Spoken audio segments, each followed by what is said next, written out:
The PROTECT AF, or Watchman trial, found that left atrial appendage closure was an alternative to anticoagulation in selected patients with non-valvular atrial fibrillation.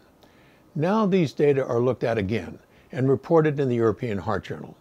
The researchers report on the net clinical benefit of percutaneous left atrial appendage closure. This was a post-hoc analysis of outcomes among 707 adults with AF in the PROTECT AF study and 586 in the continued access registry who had left atrial appendage closure with the Watchman device compared with anticoagulation. Outcomes were ischemic stroke, intracranial hemorrhage, major bleeding, pericardial effusion, and death, weighted to reflect the relative impact in terms of death and disability.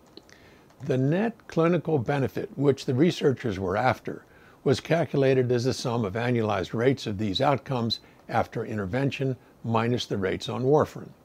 Here's what they found. Among patients with a history of ischemic stroke, the net clinical benefit was greater in the registry than in the trial.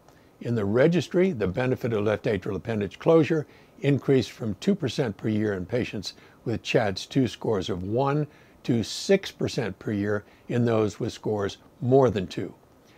The take-home message is intriguing and makes me anticipate even more the results of the newer left atrial appendage occlusion trials. Combining rates of thromboembolism, intracranial hemorrhage, major adverse events, and death allows objective comparison of the benefit and risk of device therapy versus anticoagulation in patients with AF.